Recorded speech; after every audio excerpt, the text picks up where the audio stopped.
people are getting a good shot at putting several nice rockfish in their bags, even on a trip right out of Long Beach or right out of Dana Point.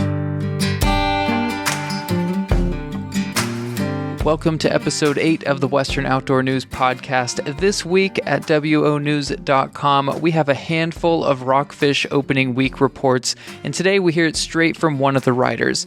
WON Rep Dylan Dupres tells us all about his recent trip aboard the Endeavor out of Ventura Sportfishing, and he tells us what he's been seeing as the season kicks off. Later on in the show, San Diego native and avid bass angler Rob Magargal discusses his recent article straight out of Western Outdoor News titled "Sight Fishing, A Lot More Than Meets the Eye." There's so many cool things to see. And then, of course, if there's that big fish, you might get that chance. But first, the anniversary of the Fred Hall show in Long Beach came and went this year without a show. For those of you that are looking for a subscription special this time of year, we have one. We're giving away a free t-shirt with your 1-year renewal, or if you're signing up for the first time, either way, you get a free shirt with 1 year to Western Outdoor News. It includes access to our digital edition of the paper, as well as the delivered copies right to your mailbox. And you get a free t-shirt. All of that for $39.95. Head over to WONews.com to claim this offer, or tap the link in the show notes directly on your phone. All right, topic number 1 for the day. Rockfish season is underway, and as I mentioned, we have reports from landings all along the southern coast as the season starts to heat up. One of those reports was written by WON Rep Dylan Dupres, who you heard at the top of the show. Let's hear about his trip from this past weekend. I was out with the vessel Endeavor out of Ventura Harbor Sportfishing on a private charter with a friend group I've been going out with a few years now. This is actually my first time on the Endeavor. It's a charter we've done repeat several times with Captain Tucker McCombs when he owned the Outrider.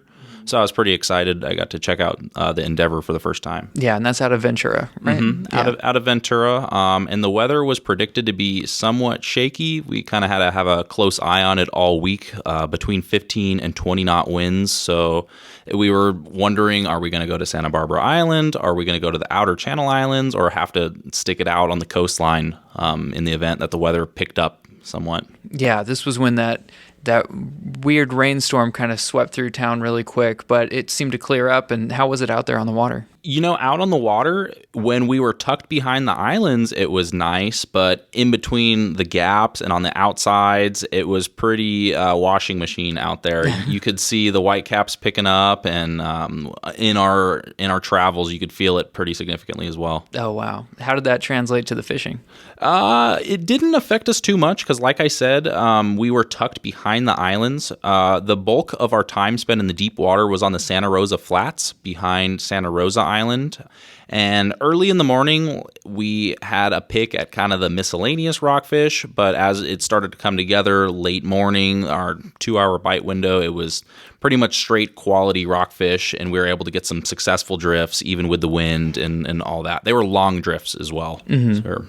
So if you want to see these photos, you wrote an article, and it's live right now on WONews.com. It'll be in the paper next week. What did you talk about in that article? I talked about the goals of the trip. Because this was a private charter, our charter master kind of has a specific goal every time. He likes 20 fish bag limits. So to make sure that we get the job done with the rockfish, the whitefish, and any other critters that come in between, like sheephead and lingcod. On this particular trip, we did not get any lingcod. The day before, they completely whacked them, getting full boat limits. But we understood that the spot that they were fishing was just out of our range with the sketchy weather. Mm-hmm. But we did very well in the reds, very well in the whitefish, all nice size. Okay, so overall nice trip. How was the crowd? How was the group you were with? We were a small group. There was a total of 14 of us on the boat, and as you know, we all knew each other, which is kind of a big difference between going open party and going on one of these private charter trips. Mm-hmm. So lots of jokes, lots of giving each other, poking fun at each other when you pull up a little starry in the middle of a wide open big red bite, and all that kind of fun stuff. Yeah, and you mentioned kind of the difference right now with going open party and chartered boats. What's your perspective on that right now? I fish 95% of the time on open party trips.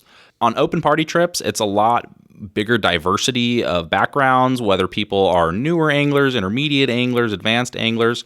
On this particular trip, with it being a private charter, a bunch of friends who go out pretty frequently, everyone is able to function really well. They knew how to walk side to side and do the shifting with the drifting of the boat. So it definitely helped, I would say, on our overall catching, because the anglers knew how to work together. They fished with each other before, compared to an open party trip. So with rockfish season just getting started, what's the overall vibe for rockfish right now? Is it the off to the hottest start you've seen? What's your take? From having watched it the last several years, I would say we're doing very well. And this is spanning from boats just right here along the coast or on these outer island trips that we're on. I've been seeing a huge increase in quality compared to past years. And it doesn't seem like even on these local trips, it's just a couple of these quality fish. People are getting a good shot at putting several nice rockfish in their bags, even on a trip right out of Long Beach or right out of Dana Point. Yeah, and we've gotten a slew of photos, and I'm sure everybody can jump over to wonews.com and open up their latest issue of Western Outdoor News to see what's going on out there. How can people get out on the water right now? We've got some charters coming up. Tell us about those.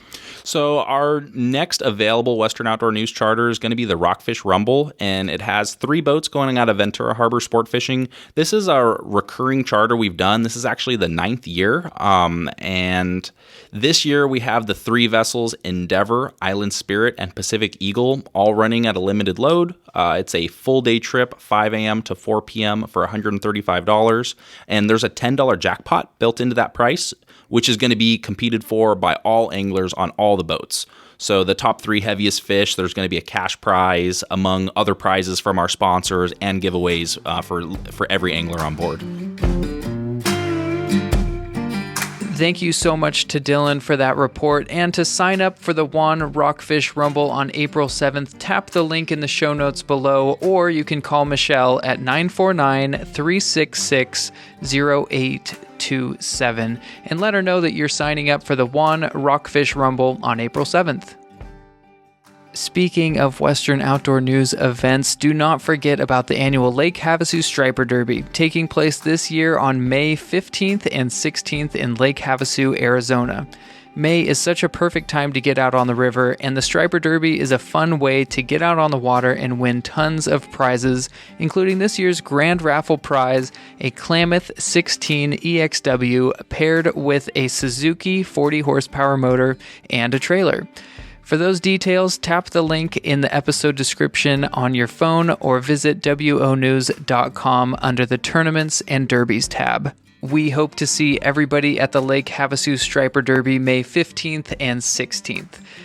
Next up on the show, we have a conversation with Rob Magargal of San Diego. Rob's latest article is in the Juan Bass section of Western Outdoor News this week. It's titled Sight Fishing, More Than Meets the Eye. Let's jump to our conversation about that article and about the current state of San Diego lakes. Well, for me, I think people get a different version of what sight fishing is, but obviously, it's springtime, fish are moving up, and you're visually seeing that fish either on a bed or close to it, and you're working that fish and trying to catch it. Where I say where it's more than meets the eye. For me, sight fishing is for the big fish. It's not for those the little 2-pounders and things like that you're going to see scattered like leaves all over the lake here coming up real soon. Yeah, and you're primarily in San Diego and San Diego lakes. What are you seeing out there? Well, right now you're seeing the fish move up. I mean, over the, it's really interesting too, unlike the Prespawn, our lakes in San Diego, they're all different. And people will say, well, this lake happens first and this one comes in last. And there's a lot of that going on. So depending on which lake you're at, some fish have already been up bedding a little bit already, while others are just getting started. So it's been interesting. I was down in South Bay just a couple of weeks ago, and you would think the full moon and you're going to get some bedding fish and all that type of stuff happening. Well, everything was pretty much off of the tulies, down in about 10 foot of water, and every fish we caught was so pale. Okay, so those were what I call fresh cookies, basically, so to speak, where they were coming up from that 30, 40, 50 foot depth and finally moving in to, to start their little dance. But on the flip side of that, 2 weeks before that, at one of our lakes, San Vicente, I landed 2 fish sight fishing. So it's kind of interesting on where you say pre-spawn, spawn. It's all kind of intermingled at this moment. Yeah, and this moment being the beginning of March and maybe into April. So there's kind of 2 lanes here. There's the people that say, "Hey, don't bother a fish that you could sight fish. Don't fish on beds." What's your stance on all this? I kind of have twofold thing. For myself, I'm just looking for the bigger fish. I know it's fun to sight fish, or at least I feel it is. I think it's great for a kid to sight fish if they do it, respectfully. I think it's great to take a kid out sight fishing and teach them how to fish. Like I said in the article, it teaches the kid to see, or even a new person coming into bass fishing. It doesn't necessarily have to be a kid, but it teaches them to kind of see the mannerisms of the fish, see what's going on, watching them. And what it'll do is if you hook one, it can teach you how to control the fish. It can teach you so much about how to land that fish. So when you're out not sight fishing and you're casting out and you're moving that bait, you kind of have a mental image, or at least I do now, of what's going on. I can kind of understand what's happening. Was that a bite? Was it not? That type of situation. So for me on sight fishing, I think it's a really great tool. I believe in the article I put that there is a part where I do have a strong feeling on this, that during the major part of the spawn, I'm not big on live welling those fish. I know others, will feel differently, and that's fine. They have their views. That's why I think in the article it's like, hey, there's opinions going both directions. But for me, I'm not into the live welling of the fish and, transporting them around all day. I'm into, catch it, get a photo, put it back, and just let it go do its thing. Yeah, and when you're saying live welling the fish, we're talking about catching bass, putting them in the live well, and then at the end of the day, taking that big hero shot that everybody talks about where you have that 4 or 5 bass in all your fingers and you're holding it up to the camera. Yeah. I mean, some of the photos are great. I mean, I love them. I see them and I go, wow, man, that was great. But at the same time, I just sit back and it just pains me a little, to see that happen when you could take 5 photos. I know it exactly. is a hero shot, but you could take measurements and a good photo and go, look, this is what I caught. And especially if you already have it on your GoPro, it's already there. Just link the 5 of them up together or just do a short video of all the fish. So there's a more creative way one person's opinion. Exactly. All right, so you mentioned it in sight fishing a lot more than meets the eye, but what sort of lures should people be throwing at beds to kind of get that reaction bite from those bedding fish? Oh man, that's a tough one. That's a tough one. I'm all about anything weedless. I'm not into anything with exposed hooks. I'm not into any of that because then you're just snagging. I mean, that goes into another, tough situation where, okay, so the fish goes down for the bait and you think it ate it and you set the hook and then you reel it up and basically you snag it on top of its lip. Yeah, it may have been going down to the bait, but it didn't eat the bait. So those exposed hooks, to me, that kind of a bait, I'm not big on. I'm not big on the big treble hook swim bait. I'm not big on a rattle trap, spinner baits, all those types of normal reaction baits that you would normally see.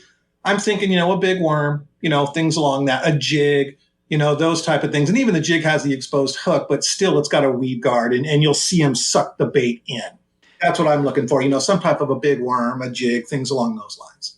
For anybody that's sight fish like this, I'm sure when that bass starts to kind of bark at the lure, when you see them, they kind of yawn at it and kind of, like you're saying, you end up learning so much from that situation when you're able to see how the fish reacts to that lure. It's an educational experience more than anything, I would say. I have so much fun with it because, I think a lot of times it's like live video gaming right in front of you. And you can pitch out and you can watch the fish, if you're thinking a male and a female in there together. you can watch the male trying to guard the female, push her away, do all these things, do the dance that they do. And I think it's really cool to see it. And then, you watch the male try to pick the bait up and move it, or the female will come even and blow it off the nest. Like you said, there's so many cool things to see. And then, of course, if there's that big fish, I mean, you might get that chance. Last week, I was lucky enough. I ended up getting a 7-pounder. I was the only fish I caught in 5 hours. But it's really the only one that I saw where I can go, maybe I can do something here. You're saying that essentially fishing in March through May, you're essentially bed fishing, whether you know it or not. Expand on that. Yeah, I mean, technically you are. I mean, if you're throwing spinner baits down there like I like to do, just for the reaction bite, and because I'll drag it on the bottom and bounce off of bushes and sticks. I mean, really, I'm crossing over beds somewhere. There's no way that 2-pound fish that just attacked my lure, was just randomly there. Okay. Yeah, wasn't roaming. We're gonna have the transition, of course, where you have fish coming up and wanting to, make their nest, and then you're gonna have other fish coming in and cruising along. So yeah, so it is a transition thing, and there's multiple situations. However, when you're in that thick of it, when you're in that, like this March full moon coming up, March, April into May, man, you're pretty much kind of bed fishing, even if you don't realize you are. All right. So with that being said, you're obviously focused on San Diego lakes, and it's been a while since we've seen some big trophies pulled out of San Diego. What's your outlook on San Diego lakes right now? Well, San Diego still has some big fish. Unfortunately, we don't stock the trout anymore. Okay. So, I was actually talking to my son about this. He's a pretty darn good fisherman himself.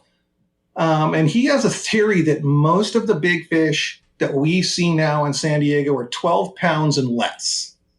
Okay, so that doesn't mean that there aren't 14 and 15-pound fish out there.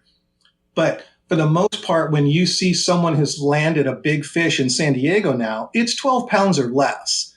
And I can directly correlate that to every single large fish that I have landed in San Diego over the last 10 years. The largest fish I have landed is 12 pounds when thinking of bass. Yeah. Average, they're 10 to 11 pounds. And if you're looking at what people are catching right now, that's pretty much what you're seeing. Now, there was a time with the trout back in the late 2000 or early 2000s, the 90s, the 80s, man, we were getting trophies. But they could be there, but I'm not seeing it. I think if we stocked our lakes, I think if the DFG and City Lakes decided to make it a serious program again like it used to be, then I think we could see those fish, because that 12-pounder could become 14, 15 pounds easy. That 8-pounder now become 11 pounds. So, it just gradually steps up in weights by having that protein. So on that's where I'm thinking. I think we still have a great fishery. I think it's really fun to go out and hunt these big fish, but that 18-pounder, that's going to be tough. That's going to be tough here in San Diego. Can you give us kind of your top 3 lakes for somebody who may not have fished San Diego very frequently or has never been to San Diego? What would you say your top 3 lakes for targeting those trophies would be? Oh man, that's gonna really vary. Okay, because are you going to be in a boat or are you going to be on the shore? Let's go with from boat. Okay, from a boat, I would probably be at Otay. Otay is just it's a big fish factory. Hodges is also a big fish factory. Now, of course, it's going to be tough to sight fish either one of those because the water is usually very dingy, but that doesn't mean that you don't have the opportunity to get that fish just going there and fishing. If you're talking sight fishing, you just have to go to our clear water lakes. You have to look at a San Vicente, you have to look at a Dixon, which is a rental boats only, a Poway rental boats only, Jennings, these crystal clear water lakes if you're looking for, true sight fishing. Every now and again, some other lakes will clear up. I mean, you could even toss El Capitan in there sometimes. They'll pull out some decent fish. You mentioned the stocking and how things have slowed down with stocking trout. Have you noticed a slowdown in the swimbait bite, or are you not a big swimbait thrower? I do toss the swimbait, and I do have a double digit under my belt on a swimbait. Matter of fact, caught it at El Cap. But really, What swimbait was it for those? I had a Roman negotiator actually. Oh wow! Yeah, really, really nice little trout looking bait. I still love it. I beat it up so bad. I honestly, So we'll backtrack on that with the swim bait too. I have honestly caught more 3-pound fish on a swim bait than I have 8-pound fish on a. Yeah, I mean, it is always fun, even when you pull them up and you're like, really? What were you thinking, big guy? And I'm talking on depth 250s too. I mean, the big, giant glide baits, a 3-pounder just comes up and destroys it. For me with the swim bait, I target that bait. I don't really use that as a main thing. I'm not going to be the guy who just, brings one rod, 5 swim baits, and just chuck swim baits all day. That's not me. I've caught all of my fish using traditional methods, either pitching a jig, the little Roman negotiator. I really think that was luck because I've only caught one big fish, the double digit at that. But everything's either been on some type of a spoon, an Ica, a jig, a worm, just your traditional style of fishing. So the outlook in San Diego, we're hoping to get those trout plants back so that we can bring bigger fish into the lakes or it definitely will. It'll make those fish grow. There's no doubt. Yeah, instead of capping out at 12 pounds, they're going to be capping out at some record-breaking weights. With that being said, and going back to sight fishing, if you can give everybody one word of advice on the entire sight fishing tactic, what would you give that? Patience. That right there is it. It's there is so much searching going on versus fishing.